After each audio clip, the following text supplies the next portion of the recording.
టీవీ11. నా పేరు Habib. News in details.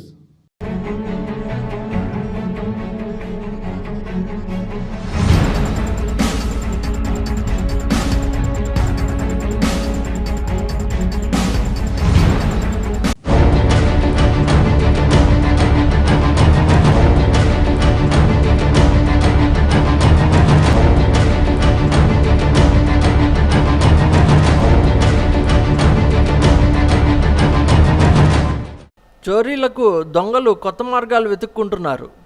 2 ఏళ్ల క్రితం నగరంలోని పలు ప్రాంతాల్లో ఏటీఎంలను టార్గెట్ చేసి అందులో ఉన్న బ్యాటరీలను చోరీ చేసి సొమ్ము చేసుకునేందుకు యత్నించిన దొంగల తరహాలోనే ఏటీఎంలలో ఏసీలను చోరీ చేయడం మొదలుపెట్టారు. 4 రోజుల వ్యవధిలోనే కాచిగూడ, నారాయణగూడ పోలీస్ స్టేషన్ పరిధిలో 5 ఏటీఎంలలో 13 ఏసీలను ఎత్తుకెళ్లారు.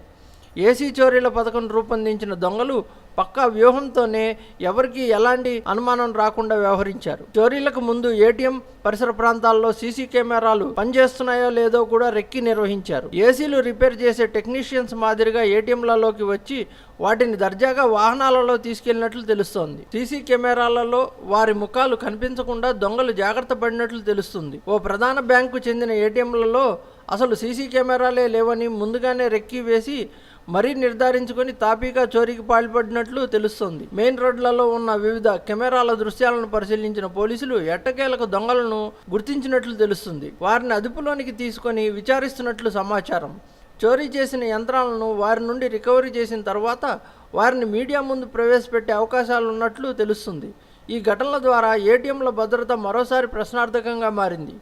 ఏటీఎంల నిర్వహణ, భద్రతాపరమైన అంశాలలో బ్యాంకులు చూపుతున్న నిర్లక్ష్యం, పోలీసులతో భద్రతాపరంగా ఉన్న సమన్వయం కూడా ఉత్తదే అని మరోసారి స్పష్టమైందనే అభిప్రాయం వ్యక్తమవుతోంది.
ఇది ఈరోజు వార్తలు. మరి హిందీ, తెలుగు వార్తల కోసం చూస్తూనే ఉండండి టీవీ11. టీవీ11 ఛానల్ని టీవీతో పాటు యావత్ దేశం నెలమల నుంచి ఎప్పుడైనా లాగిన్ కావచ్చు. www.tv11live.comలో లైవ్ చూడొచ్చు. ఇది ఈరోజు వార్తలు. మిగతా వార్తల కోసం చూస్తూనే ఉండండి టీవీ11.